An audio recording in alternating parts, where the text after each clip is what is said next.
اور بلیٹن میں سب سے پہلے بات ہوگی کہ امریکہ اور ایران جنگ ختم کرنے کے لیے امکان بڑھ گیا، پاکستان پھر دنیا بھر کی نگاہوں کا مرکز بن چکا ہے۔ ایران پر مسلط جنگ روکنے کے لیے پاکستان کا فریقین کے درمیان ثالثی میں اہم کردار۔ برطانوی جریدے فائنینشل ٹائمز کی رپورٹ میں دعویٰ کیا گیا ہے کہ فیلڈ مارشل عاصم منیر نے اتوار کو امریکی صدر ٹرمپ سے بات کی۔ وزیر اعظم شہباز شریف نے ایرانی صدر مسعود پزشکیان سے رابطہ کیا۔ نائب وزیر اعظم اسحاق ڈار، مصری اور ترک وزیر خارجہ بھی امریکی نمائندے وٹکوف اور وزیر خارجہ عباس عراقچی سے بھی رابطے میں تھے۔ برطانوی جریدے کے مطابق وائٹ ہاؤس نے ٹرمپ کے مذاکرات سے متعلق بیان کی تفصیلات نہیں بتائیں۔ کہا سفارتی سطح پر بات چیت نہایت حساس معاملہ ہے۔ پاکستان کا موقف ہے کہ خطے میں امن کے لیے سہولت کاری جاری رکھیں گے۔ ثالث ملک رواں ہفتے کے آخر میں اسلام آباد میں میٹنگ رکھنا چاہتے ہیں۔ امریکی صحافی کا دعویٰ، کہا ایرانی اسپیکر باقر کالیباف، دیگر مذاکرات کار، امریکی نمائندے وٹکوف، کشنر اور ممکنہ طور پر نائب امریکی صدر جے ڈی وینس سے مذاکرات میں شرکت کریں گے۔ امریکی صحافی نے ایک پیغام میں کہا بات چیت کا مقصد جنگ کا خاتمہ اور تمام مسائل کا حل ہے۔ غیر ملکی نیوز ایجنسی رائٹرز نے دعویٰ کیا امریکی قیادت ایران کے پارلیمانی اسپیکر باقر کالیباف سے مذاکرات کر رہے ہیں۔ الجزیرہ کا کہنا ہے ٹرمپ کے 48 گھنٹے کے الٹیمیٹم کے بعد عالمی سفارتی سرگرمیوں میں تیزی دیکھی گئی۔ کئی ملکوں نے وائٹ ہاؤس اور سفارت خانوں سے براہ راست رابطے کیے۔ سینئر تجزیہ کار محمد مالک صاحب نے ہمیں جوائن کیا ہے۔ مالک صاحب، آپ کس طرح دیکھتے ہیں پاکستان ایک لیڈنگ رول پلے کر رہا ہے؟ فیلڈ مارشل نے اتوار کو ٹرمپ سے بات کی، آج وزیر اعظم نے ایرانی پریزیڈنٹ سے رابطہ کیا، پھر 2 دن سے نائب وزیر اعظم اور وزیر خارجہ اسحاق ڈار بھی ترک وزرائے خارجہ اور مصر کے وزیر خارجہ سے رابطے میں ہیں۔ اب عرب نیوز یہ دعویٰ کر رہا ہے کہ اگلے ہفتے اسلام آباد میں ایک میٹنگ ہونے جا رہی ہے جس میں ایرانی پارلیمنٹ کے اسپیکر باقر کالیباف اور امریکہ کے جو نمائندہ خصوصی ہیں برائے خلیجی ممالک اسٹیو وٹکوف، جیرڈ کرشنر بھی اس جو میٹنگ میں اسلام آباد میں شریک ہوں گے۔ ایک بڑی کاز کے لیے پاکستان رول پلے کرنے جا رہا ہے جسے امن کہتے ہیں، آپ کس طرح دیکھتے ہیں؟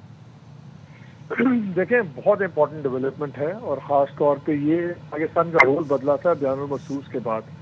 جب ہم نے ٹھکائی کی انڈیا کی تو بالکل پاکستان کا وزن بدل گیا اور اس کے بعد ہی اللہ نے بڑی عزت دیا ہمیں اور ہم بڑا کرٹیکل رول ہیں۔ میں نے آج اپنے شو میں خبر بھی بریک کی تھی 10 بجے کہ ابھی 11 بجے کے قریب ایک ٹیلی فون کال کریں گے ہمارے فارن منسٹر اور نائب وزیر اعظم اسحاق ڈار صاحب، اور اس میں نے یہ بتایا تھا کہ وہ ایک بہت امپورٹنٹ ایرانی شخصیت سے فون کریں گے۔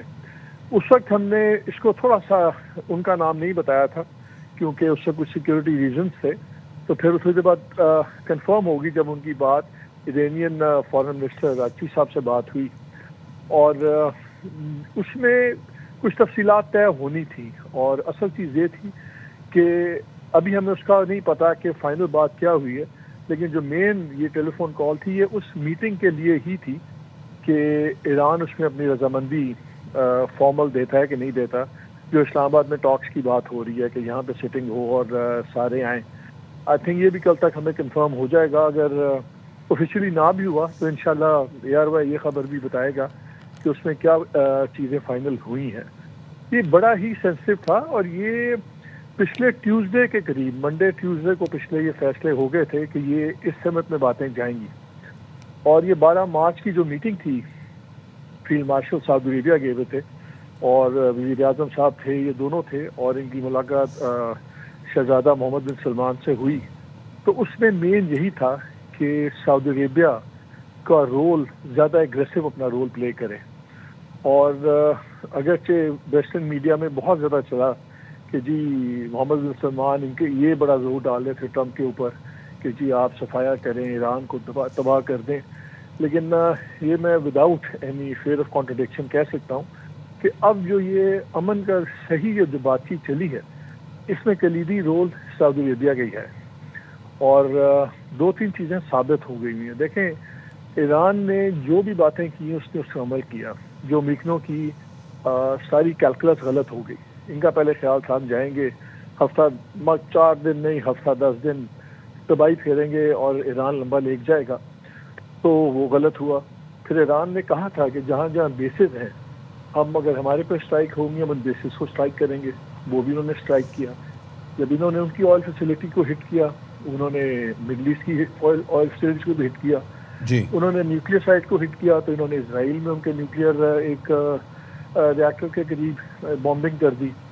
اب یہ کلیئر ہو گیا تھا کہ اگر یہ انرجی سیکٹر کو اور پاور گریڈ کو تباہ کریں گے تو پھر مڈل ایسٹ میں بھی وہ سارے پاور گریڈ وغیرہ کو تباہ کریں گے. اس پہ بہت زیادہ پریشر تھا ڈونلڈ ٹرمپ کے اوپر بھی اور ان تمام چیزوں کا. باقی تو ریالٹی اپنی جگہ ہے نا کہ وار بہت ان پاپولر ہے امریکہ میں, مہنگائی بہت بڑھ رہی ہے, وہ ساری چیزیں اپنی جگہ ہیں. لیکن اس دفعہ بڑا کمبائنڈ پریشر پڑا ہے ڈونلڈ ٹرمپ پہ, اور اس کو سعودی عربیہ اب اسٹریٹجی چینج سمجھ لیں یا واٹ ایور, لیکن اس سے لیڈ کر رہے ہیں اس ایفرٹ کو. سو آئی تھنک اس میں سب سے زیادہ جو امپورٹنٹ رول ہے وہ ترکی کا ہے اور پاکستان کا ہے.